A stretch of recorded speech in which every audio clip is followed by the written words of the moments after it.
subscribe to our videos so that more people can hear the Word of God.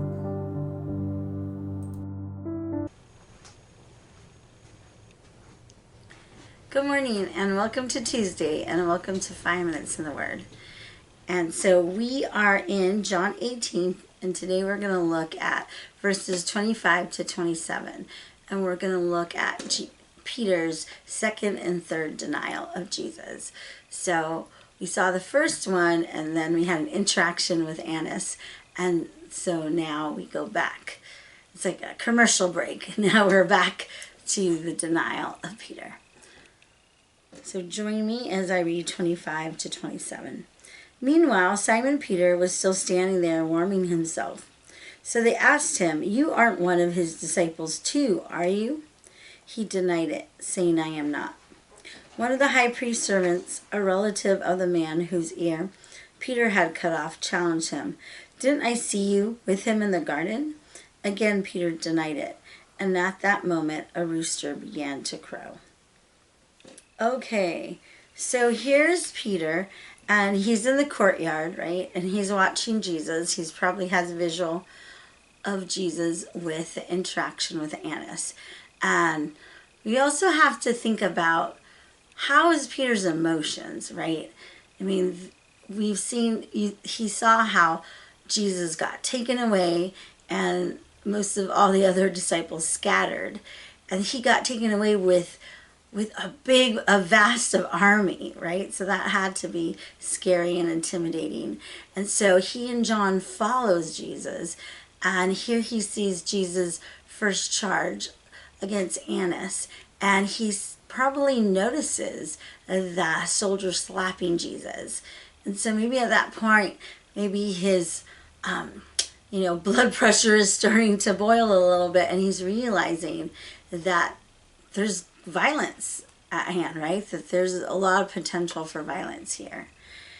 So that could have been added to his stress and panic levels. So not excusing Peter, but I'm just showing you just where he was in this scene, right? How his state of mind could have been.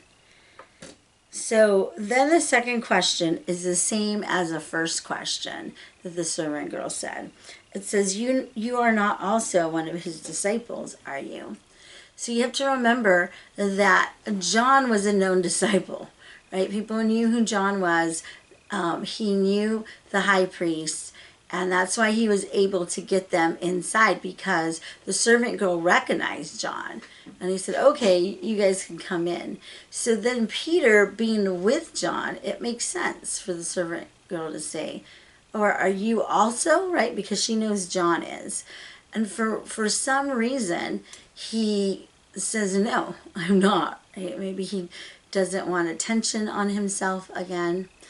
And then the third one is different, because the third one, we see it's a servant, it's a different person. It's not just a servant that's there from Annas, but it's a servant of the high priest who was actually at the scene when Jesus was taken. And it was related to the soldier Malchus who got his ear cut off by Peter.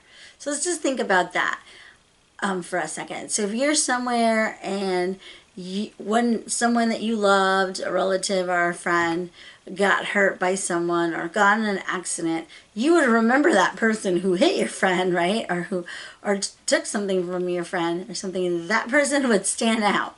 So that makes sense that she's like, "I know who you are. I saw you, right? You were the one that cut my relative, my cousin or whoever, an ear off," right? And so then, because again, a relative would pay close attention to this. And then Peter then denied him the third time. And in other parts of, in another gospel, it talks about that he was emphatic, right? That he was even cursing and swearing. Maybe they're thinking, wow, this person's definitely not with Jesus the way he's talking, right? And so he was maybe hoping that people would think, oh, he's not associated with this Jesus. And immediately a rooster crows. And this is the fulfillment of reminding Peter what Jesus had predicted. That Jesus said, "You're going to deny me 3 times before the rooster crows." And can you imagine the guilt that he must have felt, and the conviction and the shame and the sadness. I did exactly what Jesus predicted, and I said I wasn't going to do, that I was going to follow Jesus to the end. And in the moment that there was any type of outside pressure, I folded. So one thing that I want to look here for you to realize is that Peter's faith did not fail. Does that make sense? Peter didn't just stop being a disciple and went and did something else, right? No, Peter was still a disciple, and he went on to be one of the greatest, of great impact of spreading the word. So his faith did not fail. He still had his faith. What failed was his courage. Did you see the difference? And I pray that that would encourage you today as well. Because if we're honest, there's lots of times that our courage has failed us, right? Maybe someone is asking a question about Jesus or Christianity, and we're afraid to step forward and we're silent, or we don't share the story of how Jesus changed us, or we don't share the gospel to someone who may be asking questions.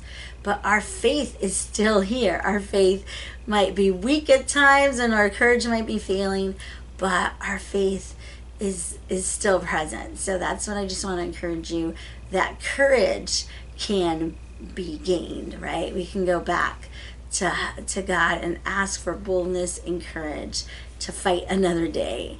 And God will continue to bring opportunities in our life so that we can share our story with others. So be encouraged today. Have a good day, and we'll see you tomorrow. And remember, 5 minutes in the Word can change your life.